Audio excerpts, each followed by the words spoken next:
Hey guys, let's get more news from Warriors, but first, don't forget to subscribe to the channel and leave your like. Curry's take on Celtics' demoralizing rout of Warriors is telling. Draymond Green shrugged it off as a one-game aberration. Steve Kerr promised to flush it down the toilet. But Stephen Curry admitted there was some significance in the Boston Celtics' 52-point drubbing of his Golden State Warriors at TD Garden on Sunday.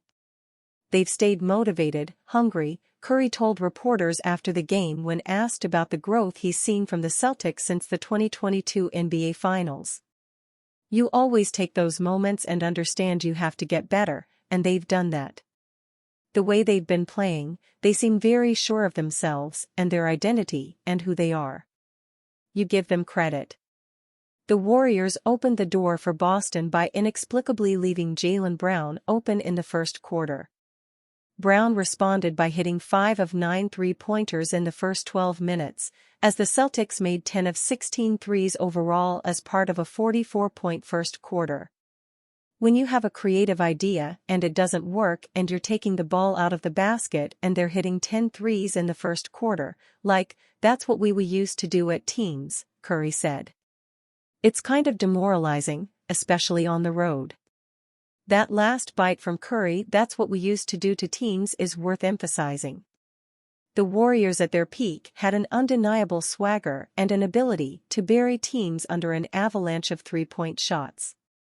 Their extreme confidence helped them win 3 championships in a 4-year span from 2015 to 2018, then overcome a strong Celtics team in the 2022 NBA Finals despite Curry, Klay Thompson, and Draymond Green all being on the wrong side of 30.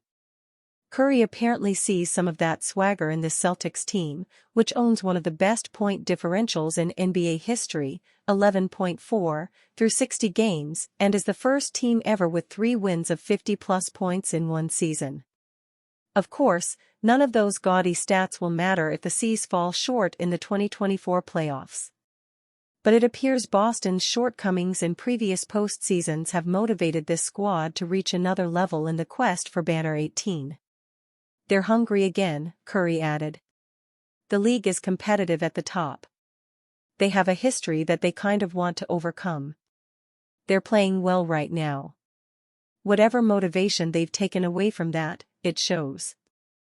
Warriors' Andrew Wiggins breaks silence on mysterious 4-game absence.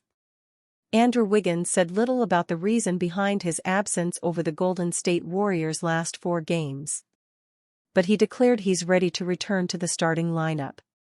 I had to take care of what I had to take care of, be present for that, and then when I think it's an appropriate time to come back, that's what I felt like, Wiggins said via ESPN in his first interview since his mysterious absence. I'm back here with the team and ready to get to it. The Athletic's Shams Charania earlier reported that Wiggins tended to a serious family matter without elaborating. When asked if the personal matter had subsided, Wiggins was careful not to divulge too much details. Not exactly, Wiggins said via 95.7 The Game.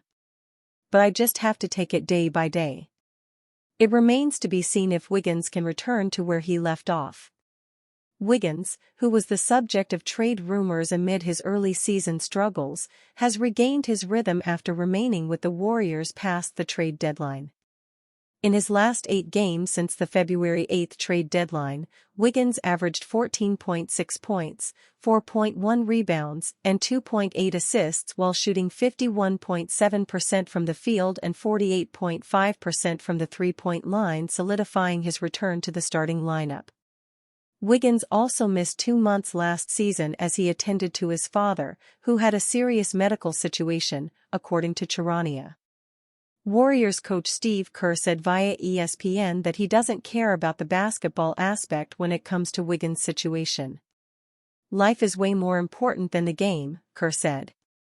The main thing is if any of our players have a life situation where they need to be with their family, then that's where they're going to be. Wiggins and rookie Brandon Podziemski, who was cleared to return after skipping the Warriors' shellacking in Boston with a knee injury, will return to the starting lineup.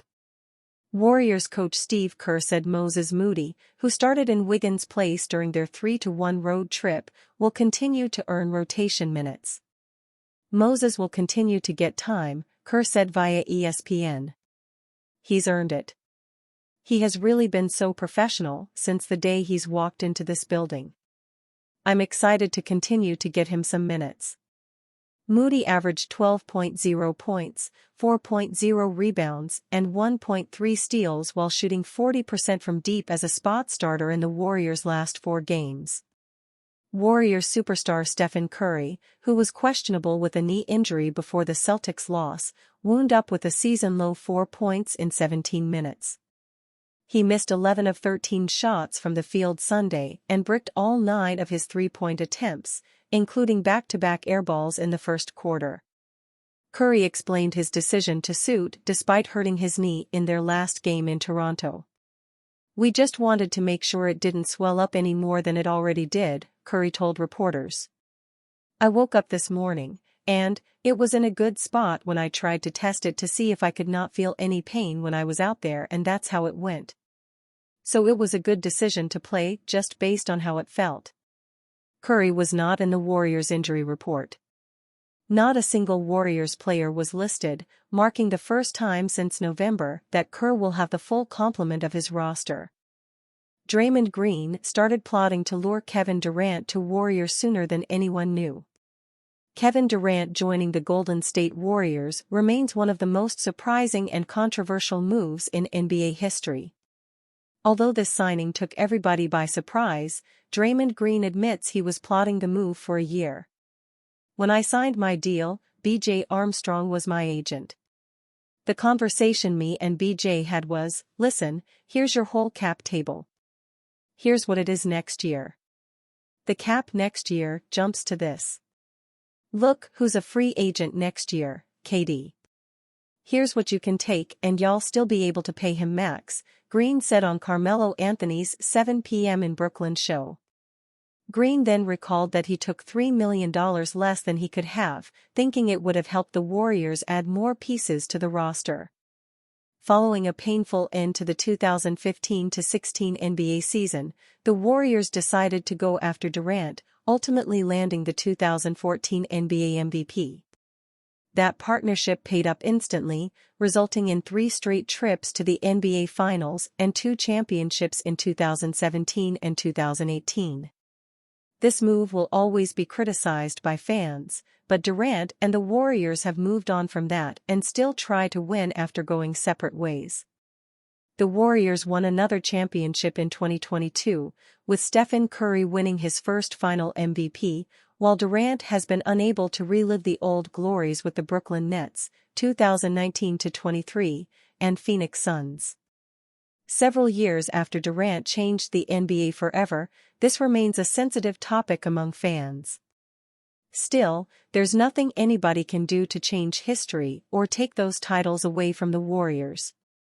Spencer Haywood, idol of the Seattle Supersonics, hinted that the possible return of the franchise and even Kevin Durant to the city is close. The 74-year-old former player stated that he is in talks with the Phoenix Suns star about the matter. It is worth remembering that the star was drafted by the former franchise in the last year before moving to Oklahoma, when he became the Thunder.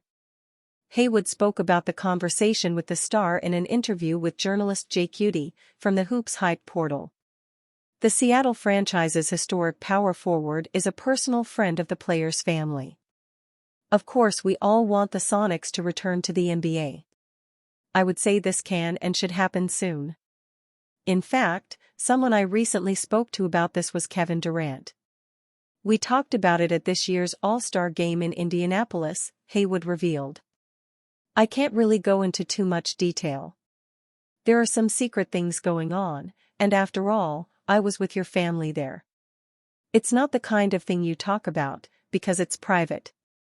However, I wouldn't be surprised if I saw him in the franchise's uniform when it returns. I was with his mom at the All-Star game. Then you'll know what could happen. I'm just saying, he concluded. Haywood made history during his time in Seattle. He joined the team in 1970-71 as the current MVP of the old ABA, which merged with the NBA a few years later. He was an All-Star from 1971-72 to 1974-75. That is, in 4 of the 5 years he spent with the team. He left the team to play for the New York Knicks the following year and never returned to the same level of protagonism he had with the Sonics. And you fan, what do you think of the Kevin Durant situation? Leave your opinion in the comments.